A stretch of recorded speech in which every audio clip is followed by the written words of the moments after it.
আসসালামু আলাইকুম এভরিওয়ান, নতুন আরেকটি ব্লগ ভিডিও নিয়ে চলে এসেছি।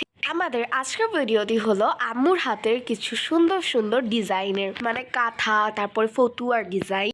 তোমরা এখানে যে দুটো ফতুয়া দেখতে পাচ্ছ, এই দুটো হচ্ছে আম্মু আমার একটা ভাইয়ার জন্য বানিয়েছে, ছোট্ট বাবুর জন্য সেলাই করেছে। আর এইটা হচ্ছে আম্মুর অনেক গর্জিয়াস একটা কাঁথা।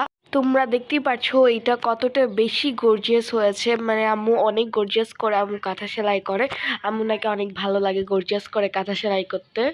আর আম্মু এখানে কিন্তু একদম মাপ নিয়ে নিয়ে হচ্ছে একদম পারফেক্টলি করার চেষ্টা করছে সবগুলো। তোমরা কিন্তু দেখতেই পাচ্ছ আম্মু কি প্রপারলি সব কিছু একদম মাপ নিয়ে নিয়ে দাগ করছে। আর আম্মু কিন্তু হচ্ছে সব সময় এভাবেই দাগ করে করে হচ্ছে কাঁথা ডিজাইন করে, সবগুলো একদম পারফেক্ট হওয়া চাই।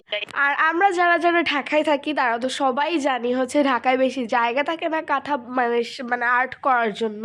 গ্রামে তো সবাই একসাথে বসে আর্ট করে ফেলা যায়, কিন্তু ঢাকায় তো ওরকম জায়গা নেই। তাই জন্য হচ্ছে বিছানার ওপর সুন্দর মতো কাঁথাটাকে রেখে তারপর হচ্ছে একটা গজার সাহায্যে 2 ইঞ্চি করে দেন হচ্ছে সেটাকে মাপ নিয়ে নিয়ে আমরা হচ্ছে আর্ট করি। আর এখানে হচ্ছে আমি সুন্দরভাবে ফতুয়াটাকে আর্ট করে নিচ্ছিলাম। আর এই ফতুয়াটা কিন্তু হচ্ছে আমি এক রাতের মধ্যে সেলাই করে উঠিয়েছে। আম্মু কিন্তু সেলাই কাজে অনেক পারদর্শী বলতে অনেক ভালো লাগে আমার কাছে, কেন জানি না, আমার মনে হয় আম্মু অনেক সুন্দর আর্ট করতে পারে, সেলাই করতে পারে। তো এই যে আম্মু দেখো কত সুন্দর বিভিন্ন ডিজাইনের হচ্ছে ফুল বানাচ্ছে। ফুলটা কিনা এই ফুলটা আমার কেন জানি অনেক ভালো লাগে। আমার এভাবে ফুল এই ফুলটা হচ্ছে আম্মু আরেকটা কাঁথাতেও দিয়েছিল। আমার কাছে না এই ফুলটা দেখতে অনেক বেশি ভালো লাগে, আর দেখতেও সুন্দর লাগে অনেক। আর আম্মু 2টা ফতুয়া কিন্তু হচ্ছে এক রাতের মধ্যে শেষ করে ফেলেছে সেলাই করে। তো আম্মুকে বললাম তুমি কীভাবে করছো, আম্মু বললে কার টাইম ছিল না, তাই জন্য জলদি করে করে ফেলেছি। আর দেখতেও কিন্তু অনেক বেশি সুন্দর লাগছিল, আমার কাছে কিন্তু অনেক ভালো লাগছে ফতুয়াটা। আর তোমাদের হচ্ছে যারা তোমরা ঢাকায় থাকো তারা তো জানোই হচ্ছে কাঁথা কীভাবে পাততে জায়গা থাকে না, তাই জন্য আমি যেভাবে বললাম তোমরা কিন্তু ওইভাবে চেষ্টা করে দেখতে পারো, হয়ে যায়। তো এই যে এখানে আম্মু হচ্ছে সবুজ কালারও একটা দিল, কিন্তু সবুজ কালারটা কেন জানি ভালো লাগছিল না। তো আম্মুকে বললাম আম্মু হচ্ছে অরেঞ্জ কালারটা দাও, অরেঞ্জটা সুন্দর লাগছে। তো আম্মু বললো যে অরেঞ্জ থাক, এইটাই দিই, কারণ এটার সাথে তো এটা ম্যাচ হয়ে যাবে। বললি কি হ্যাঁ তাহলে দেওয়াও যায়, তুমি এইটাই দাও। তখন আম্মু বললো কি আচ্ছা ঠিক আছে। পরে হচ্ছে আম্মু এই সবুজ কালারটাই দিয়েছিল। আর এইটা হচ্ছে নর্মাল একটা ফতুয়ার ডিজাইন। আর ফতুয়াগুলো এত সফট ছিল, শুয়ে কিন্তু অনেক আরাম পেয়েছিল। বাবু যেটা ছিল সে কিন্তু সেই ফতুয়াটাগুলো অনেক পছন্দ করেছিল।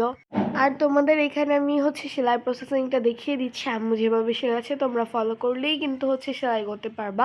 আর এটা কিন্তু অনেক সিম্পল একটা ওয়ে, এটা কোনো হচ্ছে বড় বিষয় না যে কীভাবে সেলাই করতে হবে। অনেক হার্ডও না, শুধু একদম একদম টিপ সেলাইয়ের মতো অনেক ইজি। তোমরা দেখতেই পাচ্ছ আম্মু কিন্তু সব কাঁথাগুলো ফতুয়াগুলো সুন্দরভাবে সেলাই করে নিচ্ছে। আর আমার কিন্তু ফতুয়া সেলাই দেখতে অনেক ভালো লাগে। আমি মাঝে মাঝে বলি না আম্মু আমি সেলাই করি, আম্মু বললো যে এখন না, আর একটু বড় হও, তোমাকে আমি শিখিয়ে দেবো। তো আমি বললাম আচ্ছা আম্মু। আমিও কিন্তু হালকা পাতলা হচ্ছে আর্ট সেলাইগুলো পারি, সেলাই যেমন একদম অনেক বেশি পারি ওই রকম না, হালকা হালকা পারি। তো আম্মু যে করতো মাঝে মাঝে সেটা দেখিয়ে আমি শিখেছি। আর এইখানে হচ্ছে আম্মু অনেক সুন্দরভাবে সেলাইগুলো করে নিচ্ছিল, আমার কিন্তু অনেক ভালো লাগছিল দেখতে। আম্মু যতক্ষণ এটা সেলাই করছিল আমি ততক্ষণ কিন্তু বসে বসে দেখছিলাম। আর এই যে আমাদের ফাইনালি 2টা হচ্ছে ফতুয়া কিন্তু ready. That's it for today. অন্য আরেকটু ভিডিওতে দেখা হবে। আসসালামু আলাইকুম এভরিওয়ান।